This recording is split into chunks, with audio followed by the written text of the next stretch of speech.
வணக்கம் my dear மக்களே, எல்லாருக்கும் தைப்பூசம் வாழ்த்துக்கள். நல்லதே நினைங்க, நல்லதே நடக்கும். நமக்கு முருகர் எல்லாம் நல்லதே செய்வார். நானும் வேண்டிக்கிறேன், நீங்களும் வேண்டிக்கோங்க. எல்லாருக்கும் தைப்பூசம் எப்படி போச்சுன்னு சொல்லுங்கள். எங்களுக்கும் நல்லபடியாக போச்சு இன்றைக்கி விரதம். அதுக்கப்புறம் ரெசிபிக்குள்ளே போகலாம். நாங்கள் இன்றைக்கி திருப்பாகம் செஞ்சோம் எங்கள் வீட்டில். இன்றைக்கி ஸ்வீடனில் திருப்பாகம் செஞ்சு முருகனுக்கு தைப்பூசம் படைத்தோம் நாங்கள்.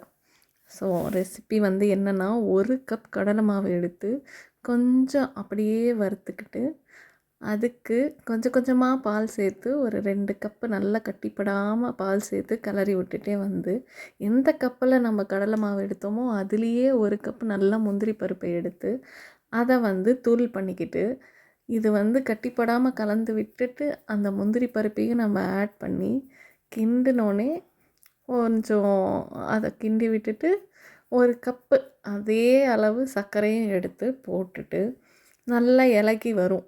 அப்போ நம்ம நல்லா கிண்டிகிட்டே இருந்தோம்னா கொஞ்சம் குங்குமப்பூ போட்டேன். நீங்கள் வேணும்னா குங்குமப்பூ போட்டுக்கோங்க, இல்லைன்னா விட்டுருங்க. குங்குமப்பூ போட்டுட்டு அதுக்கப்புறம் கொஞ்சம் ஏலக்காய் பொடியும் போட்டு நல்லா கலரிட்டு நெய் ஆட் பண்ணிக்கிட்டே அது சுருண்டு வர வரைக்கும் நீங்கள் கிண்டிக்கிட்டே இருக்கணும். கைவிடாமல் கிண்டிகிட்டே இருங்க. அப்புறம் நெய் விட்டுட்டு நல்லா நல்லா ஒரு சுருண்டு வரும், அந்த பதம்தான். வந்தோடனே எடுத்து முருகருக்கு கொடுங்க. நம்மளுக்கு நல்லதே நடக்கும். நன்றி நன்றி நன்றி. தேங்க்யூ.